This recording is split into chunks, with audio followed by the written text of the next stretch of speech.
Hey guys, welcome to another episode of In Your Phase Warhammer 40k live stat show. Thank you all for coming to watch and supporting us.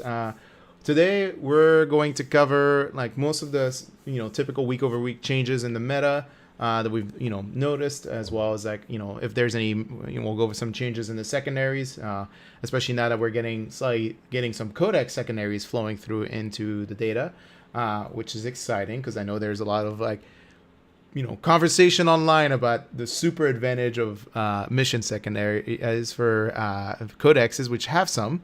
But today's real major topic, because we still are not getting enough real returns for having that topic today. We're gonna talk about is going first super huge advantage for your games, and we're gonna take a look at it from a faction breakdown as well as a mission breakdown. So look forward to that. It's going to be on the second half of the conversation. We'll be fielding, obviously, any questions in chat as they come up. And also for the major purpose of, keeping everything entertaining and, informative for everybody. So today, let's take a look at what's changed in the meta versus in the last few weeks. We did have a decline in events, from previous show to this show. We went from 73 events to 55, so a bit of a slowdown before the holiday season starts, and also maybe probably impacted by a little bit of some lockdowns restarting in Europe, I'm guessing. But cool thing to see is we are still floating at like around a 4%, 100-point winning. 100 has a percentage of a. Sorry, let me start it again. 4% of games played are still about 100-point wins, max points. So, that doesn't seem to be buckling too much. It's a bit of an uptick from last week, but like I said, that's probably due to declining volume count of, events and missions submitted. Sorry? Relatively speaking, from show after show, that is quite a big jump. We were looking at 3.4, 3.1, 3.3, and now we're up to, oh no, I guess we've been floating at 4% before. I thought it was lower before. Yeah. It was just trending down and then went back up. Yeah, last recording, I think the 3.0 was kind of like the lowest drop we've seen, and I think it's just a byproduct of I was gonna say it's a byproduct of volume, but I guess not really. It's just like it's kind of like it's just what it is. The big thing though, I was a little worried about this week though, is the fact that like the average difference between a win and a loss went up like almost a full. Went up more than a full point on average, which is a trend that's not been consistent with the previous trends. We're looking at like basically like for quite a few whiles ago, we're looking at like basically half a point dropping, and then back up to maybe half a point, and then now we're looking at like almost a full, more than a full point increase in the average differentials, which. That's my important metric for understanding if this meta is like healthy or not. From this week to last, or this show recording to last recording, we had 2 weeks of the new secondaries available. So that's true. Talking about a shifting meta, that is a change in the meta that could have caused this. Don't know, but is it worth something we can look at later? Hopefully.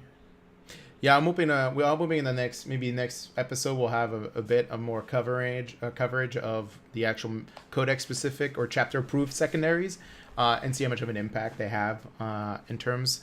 But one of the nice things is we already discussed previously is that the meta as a whole, when some new mechanic, ninth was basically a new mechanic, and how secondaries are scored, it just takes a while before the community as a whole basically adjusts their strategy to that new introduction. And codex secondaries are going to be the same thing. It's going to take a while for people to figure out how to use them, and it's going to take a while for people to figure out how to counter them. On our podcast this week, obviously this is we're talking before this gets published, but on this weekend you'll find out we talked a little bit primarily about the Space Marine and the Necron specific one, but specifically the Space Marine secondary called Oath of Moment. I think that one is a very good Space Marine one, but it has some counterplays, and I just think a lot of players just don't really understand the counterplay and how to counter that secondary yet. So, keep an eye out for when we talk about that in the next 2 weeks. But Any kind of interesting tidbits you've seen in the shifts in the charts there, Garrett? Let's see here. Well, it seems like this week, as we're seeing, just total points are up. Yeah. Losses have a higher point total on average. Wins have a higher point total. Ties went up a bunch, actually. Mm-hmm. And points win per round over, let's see what purple is this week. So seems to be about the same as everyone. Yeah, no, not really a lot of difference. Seems to just be consistency, other than seems to be a week where we just see more points scored. So higher percentage of 100-point wins, more points scored overall among wins, losses, and ties, more points scored per round. So not a huge change from our previous episode.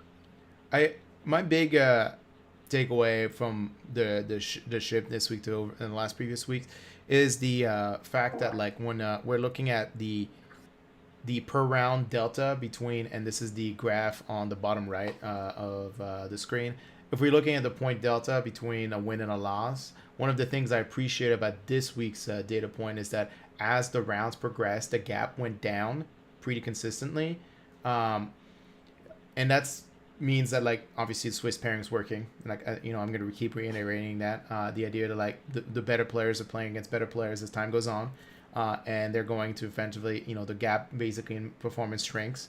One of the downside though is I see it still I'm hoping for that weird time of break where the average gets a lot closer to 30 points consistently and then drops in the like mid 20s by round 5. And so far, that the only time I've seen this happen so far has been like for the like snapshot on the 29th of September. Like we just don't see that pattern evolving to be consistent, and that's unfortunate because I am I'm asking too much for people to be like, especially in this pandemic, to like get better at playing the game, guys.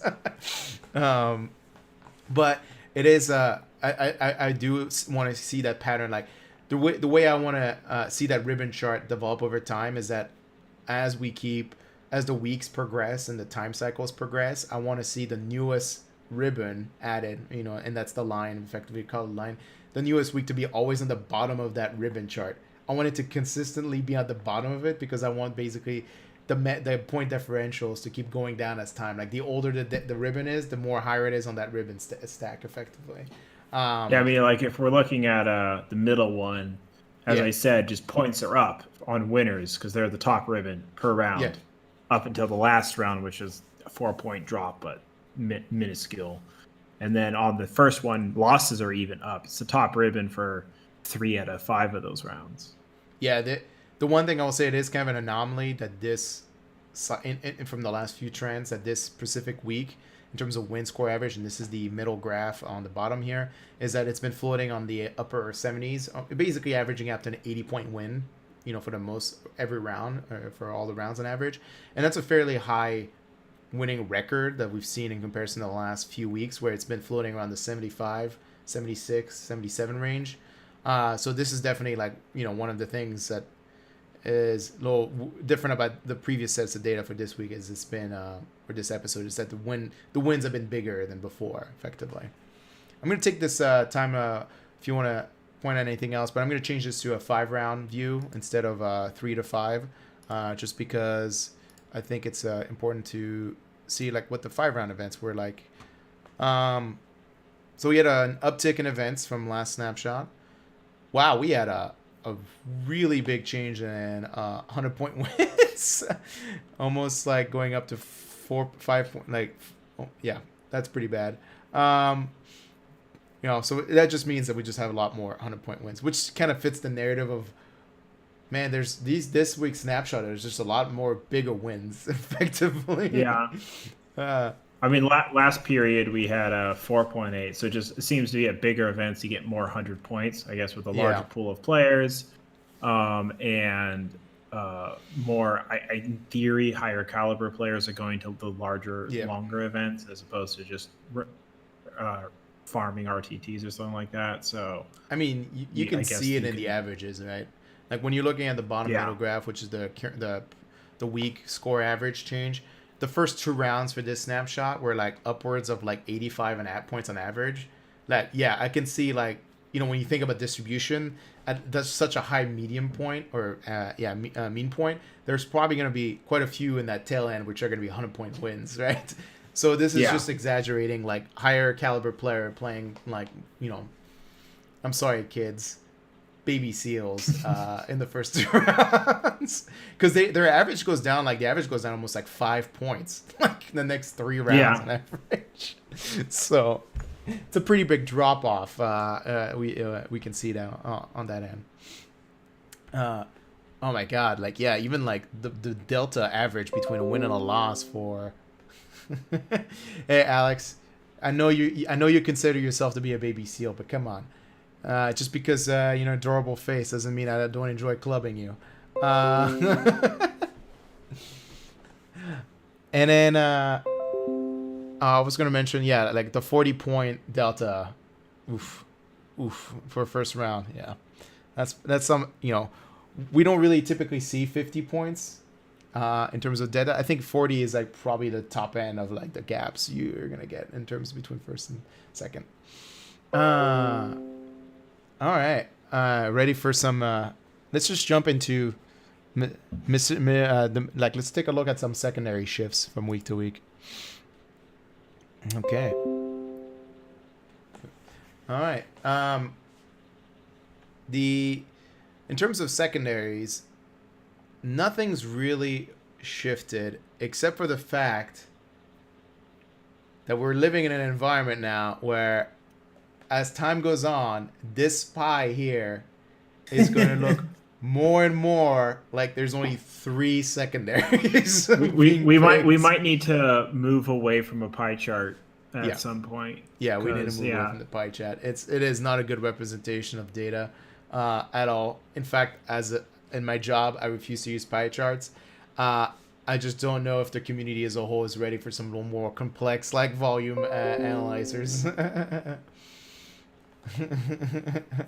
I see Ben and Alex are going at it, but like, who the hell wins 100-point games?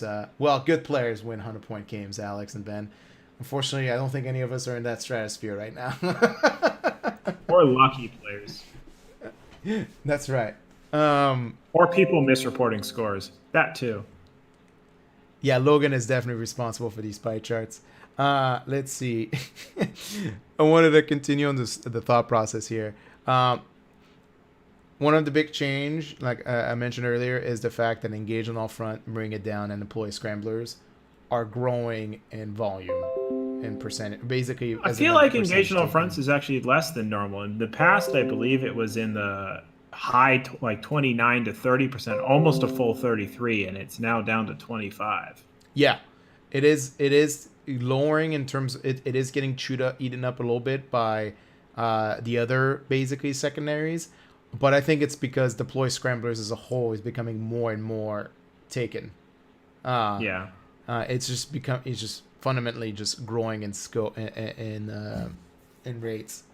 Let's think about a little bit of.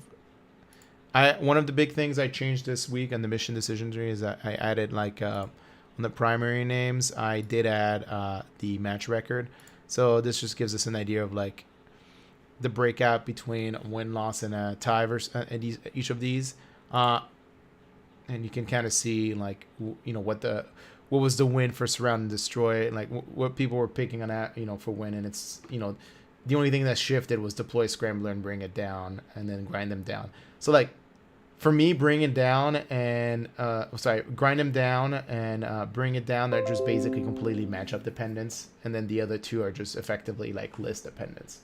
Right, and play style. I am amused that people who get a tie has a lower point average than people who get a loss on this mission. Yeah. That kind of makes sense for me. I mean, it's not going to be consistent across all the missions. Like you'll notice here, the tie is above, like in priority targets, barely above a loss. 0.07.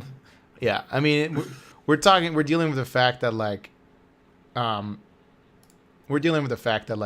ties in ninth edition is basically almost the same points value as a loss.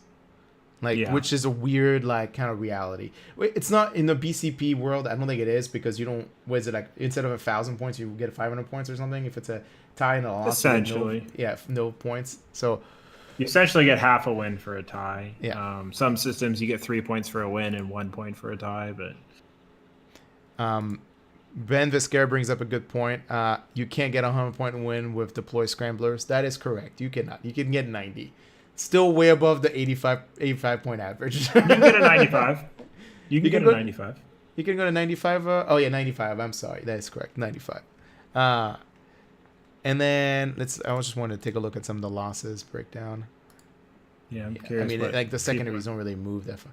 Like, this is the one that gets on a tie. Most people, I mean, it's obviously very low volume here, but it's like while we stand, we fight, and raise the banner all of a sudden become like relevant.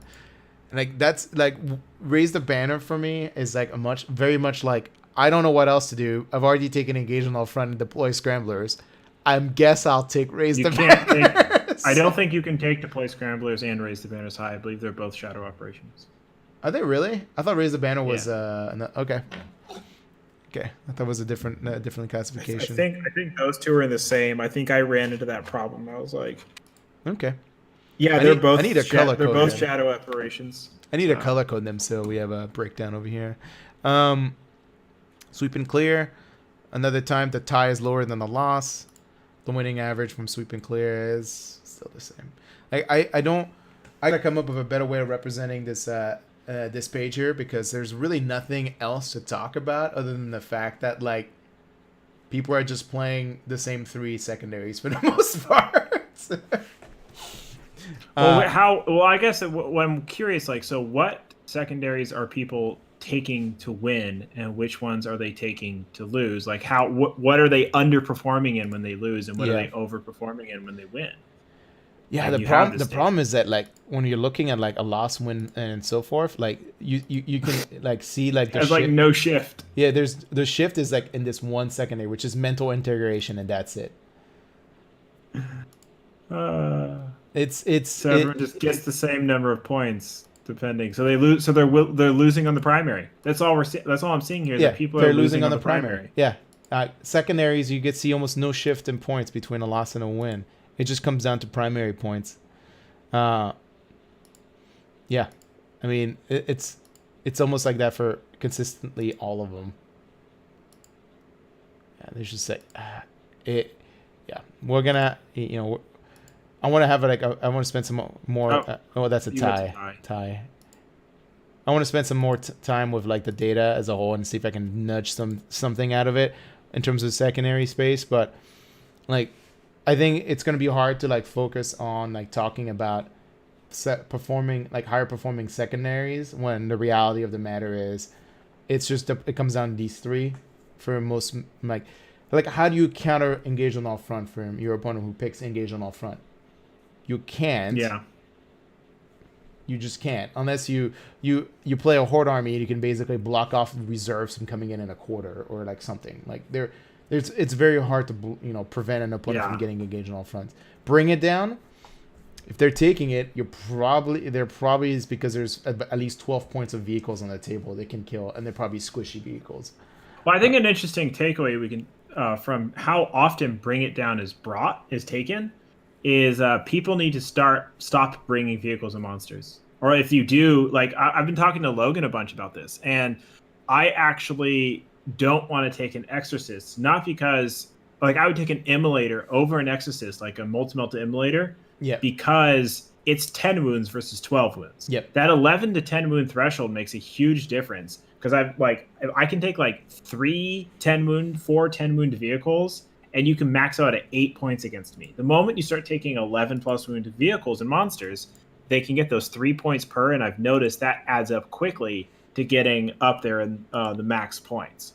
So I've decided to drop the mortifers from my sister's list merely because, well, they do work. I've been very happy with how they perform, but it's an easy 6 points on bring it down, and that leaves me bringing 2 like transports, and they get 10 points. And to me, like if I if they can get 10 points at least, that's a failure because 10 points is a lot for the secondary. So it's just like, I think with how often Bring It Down is taken, people need to take a look at their lists and look at why am I giving up Bring It Down so much? Yeah, Because it's one of those ones that when taken performs very well. Like it's over an average and over 10 points when it's taken, and it's taken 13% out of 33% of possible secondaries taken. So it's taken almost all the time. yeah, So I think what we can take away from this is people need to stop bringing vehicles and monsters that just easily give up Bring It Down if they don't want people to score maximums, because that's a good way to deny a lot of points from your opponent.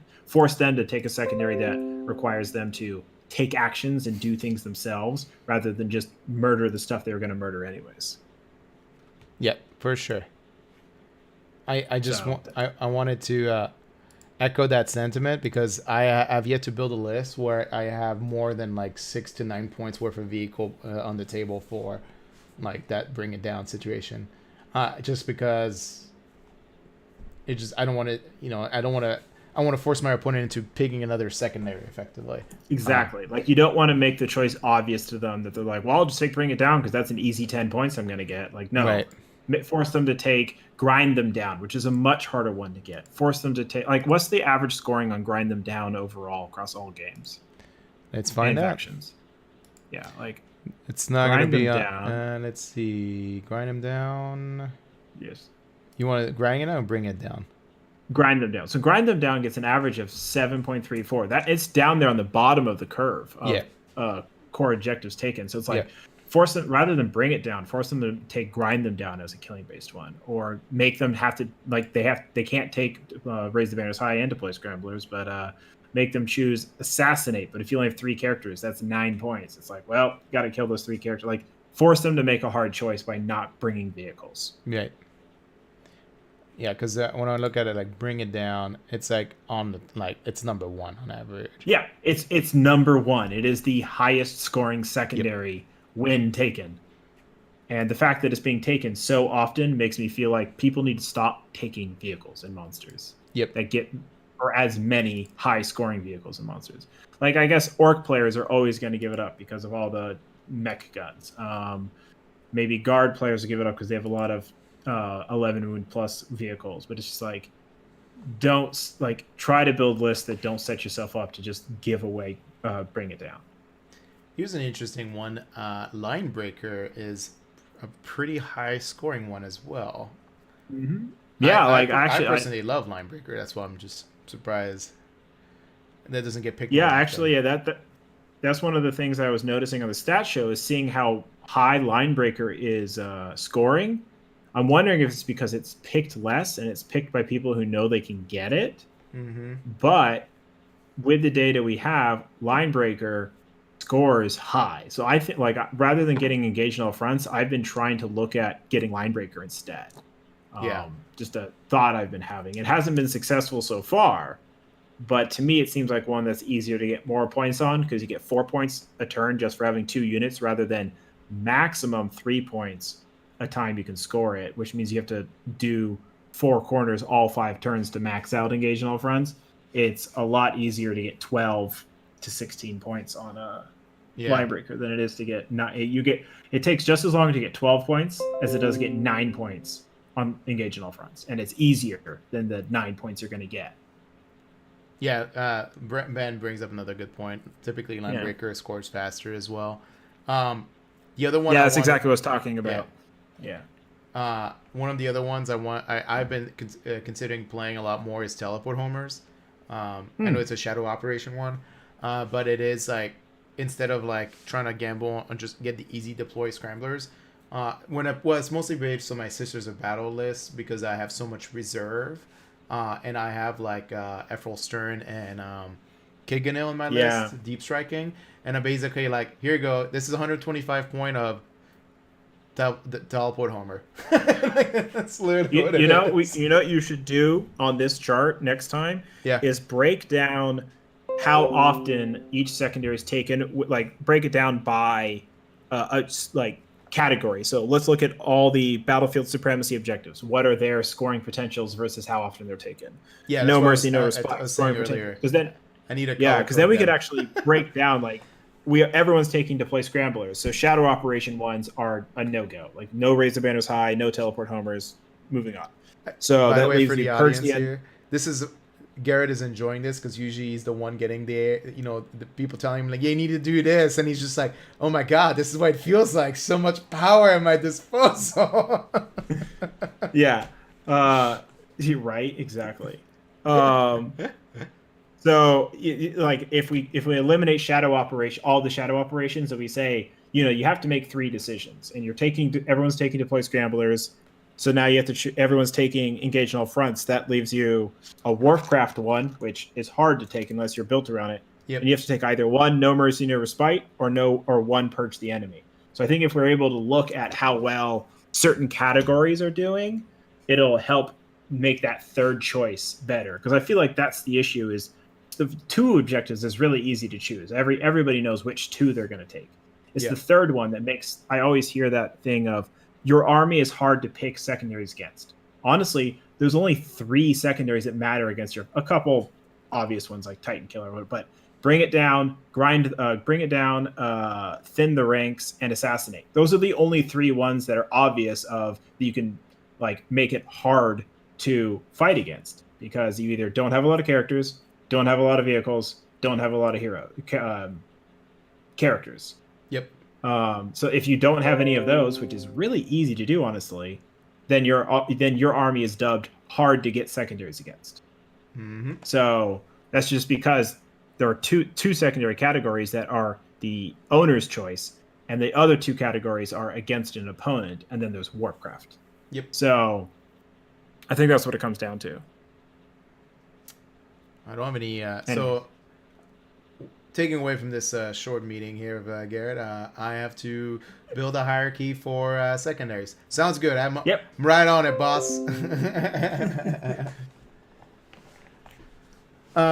Celine, what do you? I'm gonna ask for what secondary. Are you asking for what secondaries we recommend you pick, or are you saying like, do you think you have a good defense against secondaries by having only 3 characters? Because remember, it's not HQ, it's characters for assassinate, and 2 flyers.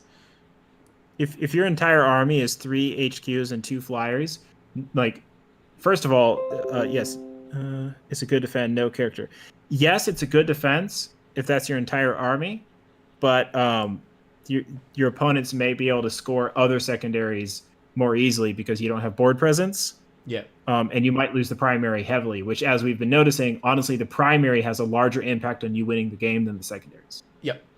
Yeah, it's a consistent pattern we've seen over every week. I think people get too much in the head of like trying to play the secondary, which is still important, but like close games on secondary are decided by primary. Yeah, it's like if both players can get equal on the primary, that's when the secondaries come down. But because this primaries have such a huge swing of a 5 point per condition, and there's so few scoring opportunities, I mean, you only have 12 opportunities to score, and you need 9. You need to make 9 out of 12 scoring opportunities on the primary. So there's not a lot of wiggle room to make mistakes, and they're each worth an impressive 5 points per opportunity. So if you can just deny your opponent like 5 opportunities to score a primary, they're all of a sudden guaranteed down to 10 points, which is almost 4 opportunity on a secondary. Like you get 3 points, or just that 10 points. That's almost an entire secondary right there. Yep. Yeah. And so there's 2 school of thoughts about primary. There is I'm going to take durable units or OPSEC and just sit on the primary objectives and force my opponent in situations where they have to shift me off. And then there's armies that just basically focus on shifting and countering your opponent's primary plays, and then just basically trying to get the points where you can. You can think of it like Custodes tends to be like more of the I'm going to sit on an objective, or Necrons, I'm going to sit on an objective and you have to dislodge me off it, versus like armies like Guard, which are going to be focused about like preventing your opponent's ability to score those primaries. Or Slaanesh. Slaanesh does that very well. And Slaanesh does that as well. It comes down to... Yep. Go ahead. I was just going to respond to Celine. I have a shit ton of troops. You just got to look out for thin the ranks then, depending on how hard they are to kill. Yep. All right. Yours. Yeah. We're at the halfway point, so I'm gonna flip on to the going first and winning rates tab, and then we'll go back at the end for talks about let's look at faction specific. So we're gonna cover this next topic for about 15 minutes, maybe 20, if it's a good talking point. I'm gonna apologize. This is gonna be a very white background, so get ready to get blinded because I haven't had time to do some branding for that tab. But anyway, here we go. 3, 2, 1. Look at all that whiteness. You can see me. Yeah, I was like, even me. Like, bam! So, I want to preface this that, I personally do not think the going first winning rate measurement really matters. And I do not believe... I understand that going first has a proportionality that says... that says that you will win more if you go first. And the data says this. But the reality is that it's completely matchup dependent. And I'm going to take the time here to explain why. So, when we're looking at basically the winning rate for going first... this entire page is about the player. It's about the player winning and if they went first or not. This first table here, I'm talking about the breakdown about faction breakout, is that player won and went first. What was his winning percentage? So I think a lot of people have heard about the 58% winning rate from Goonhammer, and it's about that. Yeah, it's 57.98 as we can identify.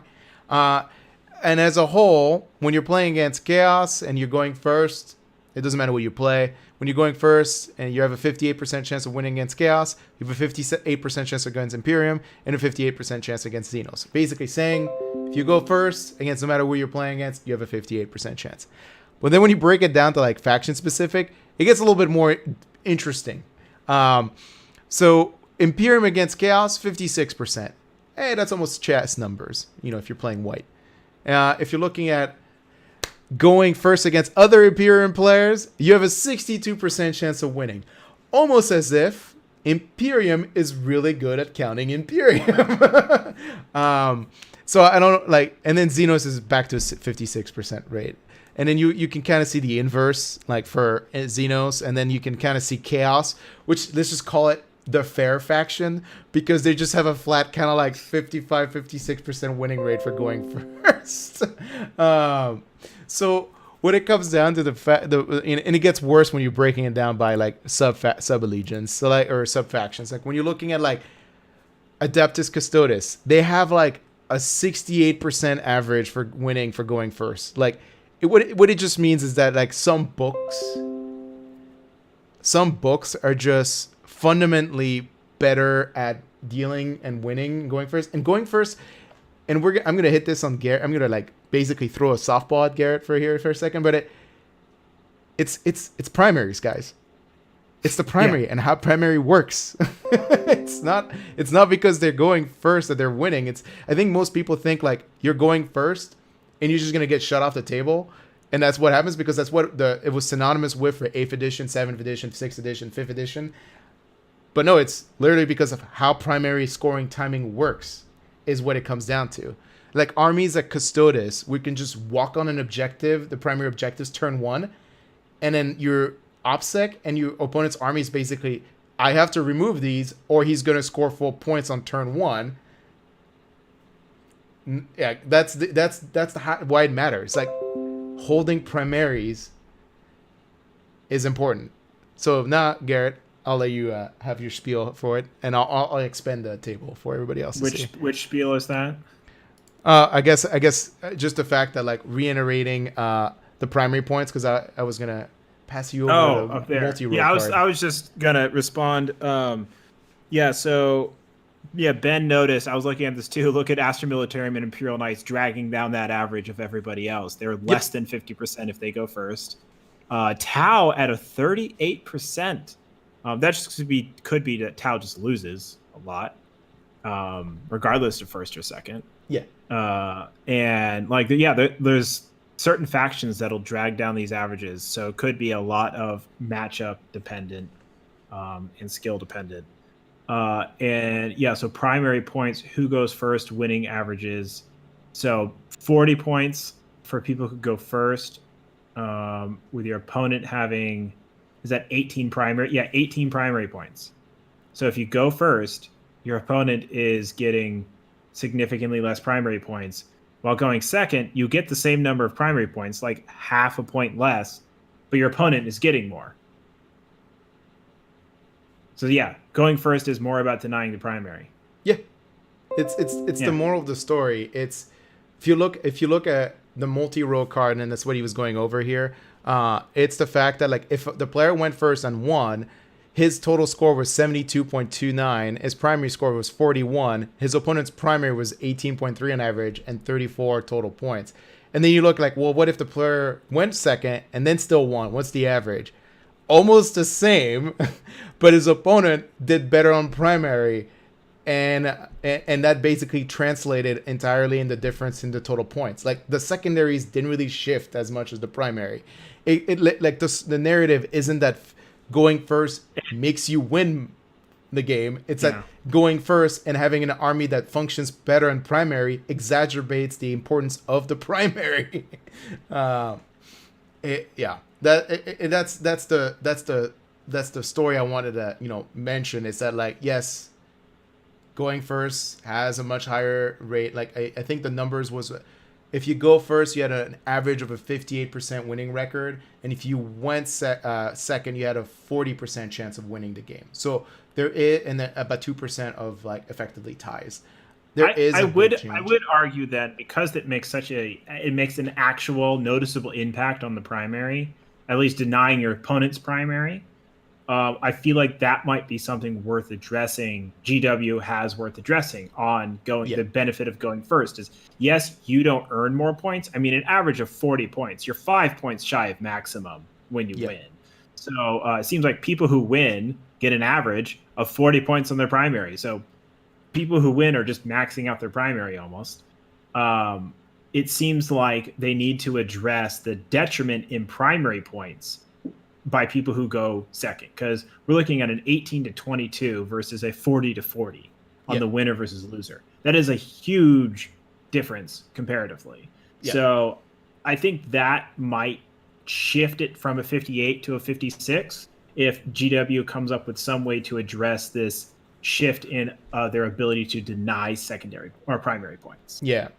And I wanted to kind of echo on like a different take of both our opinions on this. Is like, so I talked about how Adeptus Custodes has like such a high winning rate for going first, and it's above their typical winning rate as a whole on average. But let's look at an army that has incredibly performance, like very high performance in the meta.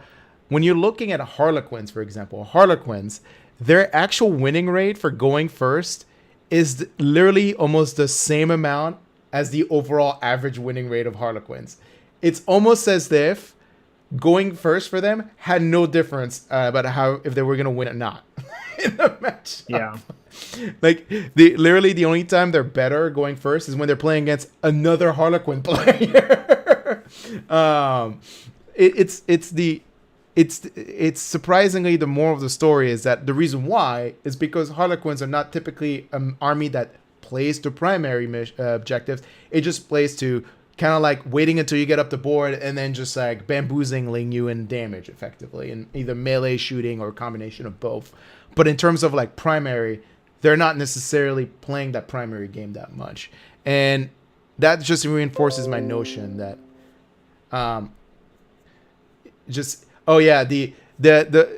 if your brand points out like, yeah, there's a bunch of like 100 points the average rate here. We're just dealing with low numbers here. Like it's just what it comes down to. We're not dealing with like higher volume like data still, right? Until as higher data comes in, you're probably gonna see these averages go back down to like probably around 56 for going first, 57 for going first, and so forth here. I'm not too worried about it. I just wanted to spend some time to say like the math isn't that going first gets you the points. It's that you need to play to the primary, and going first for some armies like Custodes, and I'm gonna make a bet here that like other like durable kind of like slower armies need that first turn to basically, not be in a situation where they have to prevent their opponent from getting the point, but they're just forcing your opponent to prevent you from scoring the primary effectively. That's how I feel like Nurgle or something, who's going to have a hard time shifting someone off an objective versus staying on it and then holding it. Little talking point here. We have a scatter plot explaining like what the average, the points for your opponents, and average versus your points, and then the delta average, and the different types of primaries. Because moral of the game here, it could be mission dependent, right? So the way to read this is like, for example, scouring. The player scores an average of 72 points. This is for him going first and winning the game, versus opponent's only 19 points. So you're basically seeing a 53 point delta here. That's the highest you're going to see in the scouring. And then, here, basically, much closer to what we expect, which is typically a 30 point gap or around 35 point gap for effectively, the average game. So going first or second didn't really give that person an advantage for surround and destroy, right? In terms of point performance.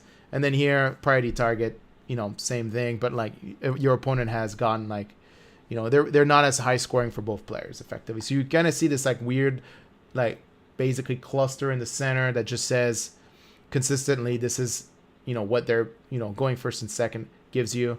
And then we're going to go to like a player going second scenario. And the only thing that shifts here is the fact that like everything moved towards the opponent's scoring point table, meaning that the opponent is scoring more points if you go second and you still win. And that's all it's effectively, once again, reiterating. If you go first and you have an army that plays the primary, you're going to more likely win than an army that doesn't play to the primary mission. An interesting thing, again, I think I've said this a bunch, is I would actually you have this chart go from 0 to 45 and only include primary points. Yeah. Rather than the total points. So just look at how the primary is affected. Sure. By first and we can definitely do that for. Yeah. This is going to be on ongoing like that view. We're going to keep an eye out. We'll bring it back when there's something interesting to talk about. But for the dispelling component, it's just going second or first. Yes, you have a significant winning rate increase, but I don't think it has anything to do with the mechanic of going first. It has to do with the matchup orientation of there's a place and time you want to go first, right? And I would argue that there is actually a significant difference in going first in that you're denying opponents primaries, and that is something that probably needs to be looked at and addressed, because we are looking at a slightly higher average. The fact that you go first, mathematically, you're probably going to be able to deny more primary points from your opponent just by going first, which, because the primary has such a huge impact on whether you win, that does give you an edge on winning. So going first does give a actual edge to winning, like straight up, I think. Certain armies are obviously underperforming a ton, but I still think it's like, if you're looking at the totals per faction, like the Custodes are at 67. I think that would argue that Custodes going first do really well. I don't think Custodes have a 67% win rate. I agree normally. with that. I agree. This is one of the factions that does do performingly consistently better going first. But also keep in mind, like, any faction that does well against Imperium going first means that like they're gonna have a higher percentage rate on that. So like an army that just does well against Imperium armies, aka Space Marines, even Custodes, because they're basically super Space Marines or Grey Knights, are just going to they're going to rise that average up every time. So if you're designing armies to beat the most common grand faction in the game, you're going to do well going first. Well, I guess the question is, how much better are you by going first than by going second? Like, what is that performance jump? Do you go from is your total army performance going first, is Custodes looking at a 50% win rate, and going first jumps them to a 66? That's a pretty significant increase in winning merely because you went first. So that means that going first had an impact on you winning. And I feel like the way that it impacts primaries noticeably we're looking at that's what I was referring to earlier. Almost 5 points on the primary just by going first. You changed how many points your opponent can score on the primary. That's just on winners. So the loser scores more going first than a loser scores going second. I feel like that is something GW needs to address. Ben brought up how much terrain density affects. That is true, but since we can't use that, we can't have that as a metric. That is just something we would just I don't know. I'm basing it off not just density, but also like the armies that do above and beyond on the average for and I'll be honest, Custodes is not an army that screams at me where effectively they're super shooty. I mean, they can make very, very shooty, but in terms of alpha strikey, they're not what I would consider an alpha strike super army. And to reiterate to Garrett's point earlier, when I look at the Harlequin percentage winning rate for going first, and the fact that it's flat to what their average winning record is, and in fact, let's transition and take a look at that. Let's look at the opposition tree. Right. And then let's look at Harlequins. And let's look at Custodes after this. Sure. Because I want to see what they're... So Harlequins have a win rate of 65, 66%. And they jump to 68-70. Yeah. Well, no. Only 70 against other Harlequin players. It's what the story is, right? It's because their performance against Imperium is 68. They're 68. I'm looking at the total. 60 against Chaos, and then 71 against Xenos. And Xenos is basically Harlequins or Eldar.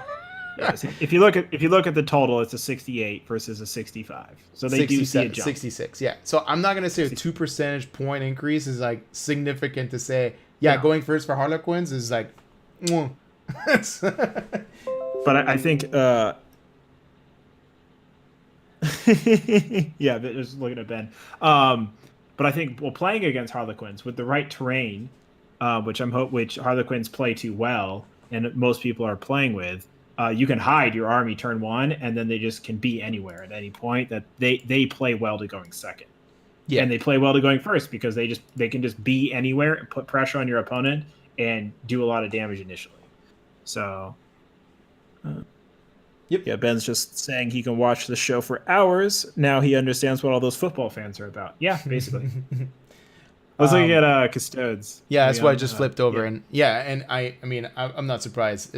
So they took a huge jump. They went from a 49.4% win rate to a 65 merely by going first. Yep. So I would say that, going first has an impact on the game. Yep. For certain factions. Let's look at the wonderful Astra Militarum. They were at a 44% chance winning if they went first. What are they looking at if they go overall? They get a bump. Even they had a bump. They went from a 37 to a 44 by going first. 38 to 44, 6% increase. It's like a 10% increase, basically. Not even, a 20% increase, maybe. Yeah, arguably. So that is a huge bump. Going first affected them. Yeah, it doesn't make winners win more. So if you're already at a 65, you're not going to win any better. It's really hard to jump to a 90% win rate. But but everyone else, it seems to be it helps everyone better. First of all, everyone gets a boost. So it's that across the board, even Harlequins, who they went up a little, but they didn't have much to go. And then they went from 45 to 37.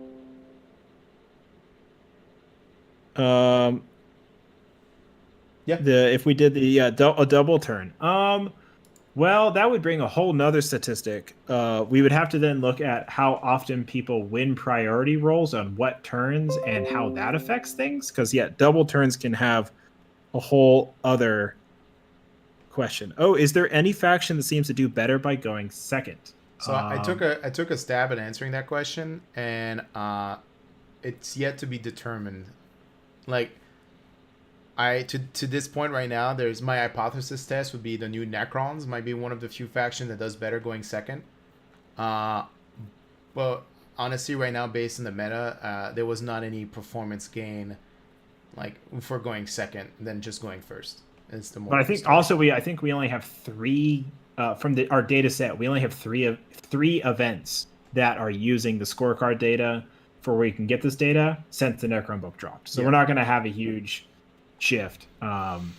Because of the low amounts of data, we have been aggregating the data over time of all of the events, not just doing a snapshot week per week like we do for the total event data. Mm-hmm. Hopefully, once more people can start using scorecards, we can then start doing a week by week comparison. And to continue on my answer with Celine66, I think we run into a different problem. Is what I was trying to allude to. Is the going first isn't going to be the larger picture. It's going to be how often a double turn causes the win, I think. Yeah, for AOS, for me, it's actually a weird different equation. It's the choice that matters more. Yeah. And followed up by, does that person who chose to go second got a double turn? See, like, I think that's the equivalent. Yeah. That's the boogeyman in the room for Age of Sigmar. It's, did you get to choose to go second, and did you get a double turn? Mm-hmm. Because you're getting yourself, you have double advantage of having counter deployed your opponent, and also 2 turns before they get an activation. And in some army matchups, that's like the death nail. Like, there's almost no recovery for some matchups on that. It's still very unlikely to happen, but it is. It's possible. I don't think double turn would translate well in 40k.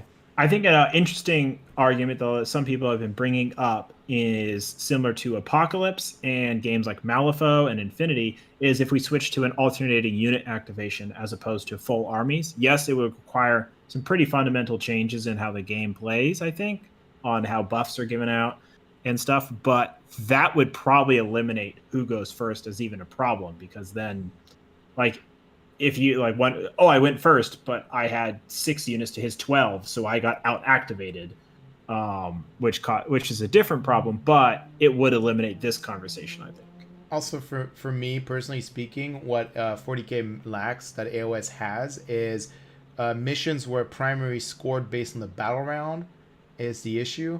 So, like, if you had primary points achieved you get a number of points based on which battle round it is. It becomes more like it becomes much more interesting, because there's some armies out there in 40k which basically get max point in secondary or for primary, and maybe the first 3 turns of the game, 4 turns of the game, and they're basically like down to nothing at this point, and they squeak out the win, right? And then at least in some, in AOS, at least there's, when you have missions where the points of primaries are based off the round it's in, it becomes a little bit more like second half of the game matters a bit more than first half of the game, which right now 40k is all about first half. There's like almost no benefits to planning for the second half in 40k. Yeah, I think that's a huge problem, is because before we had 6 turn games in 40k, so it gave more opportunities for people to score and catch up. Now with 8, you can't score for turn 1, so we actually only have 4 turns of scoring for primary, and you need to have 3 max points. You have to 3 turns of scoring maximum points to max out your primary. It gives the person who goes first a huge advantage, because they get the first opportunity to score when there's the least amount of damage being done, turn 1 in theory. So that then they get the first chance to respond and try to in the second turn, which I think is when the most damage is done, is in turn 2. So they can then push people off, and then that gives the player 2, they have to survive and not be tabled by turn 5 to then max out their points. If we added another turn to the game, I think it would make the primary less important, because everyone would max it out at that point, and it would make the secondaries more important. But it would probably eliminate the issue of go first, go second, because that means that this person who goes second has a more reasonable number of turns to max out their primary, and thus catch up. So that would be an interesting take, is just add another turn to the game. and do nothing else. There's also the whole trade-off if you do add that mechanic into the game. Armies which are more like stationary and revolve more around killing you at range become better as the longer the game progresses versus other types of army. So I don't know. There's a lot of trade-offs Games Workshop can make for how to balance this. I will still argue that like going first is completely matchup dependent. Sorry. I disagree with that because looking at the numbers, it seems everybody performs better going first across the board.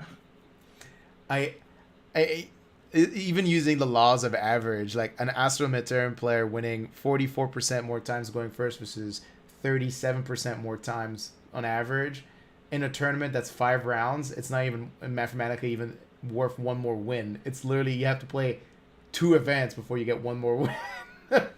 On average. Yeah. So it's I don't know what like that's why I'm like my feelings are not like I don't know if it makes a huge difference. I mean we're talking about also people who want to min-max, right? They want to be like, what do I need to play to get the most possible points, to get the most possible wins? I don't controlling who goes first is not really up to your design. It's a dice roll. Yeah.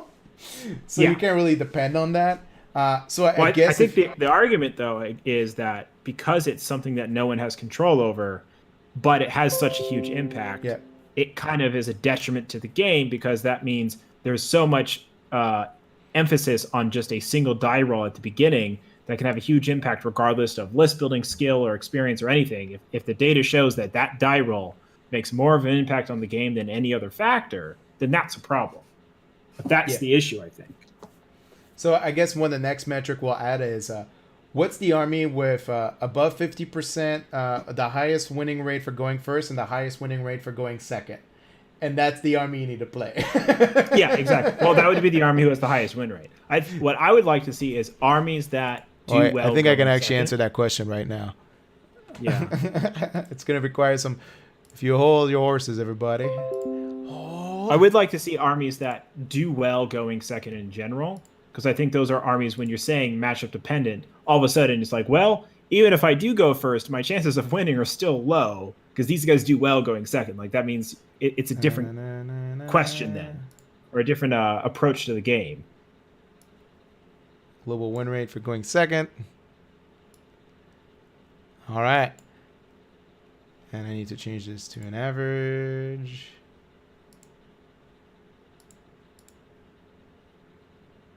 People see how the sausage is made, Jeremy. What are we going to do? I know. Focus, spotlight. Okay. Let's look for the one. All right. Apparently, Nurgle Demons, 100% for both. Saltek, 100% for both. So Slanesh.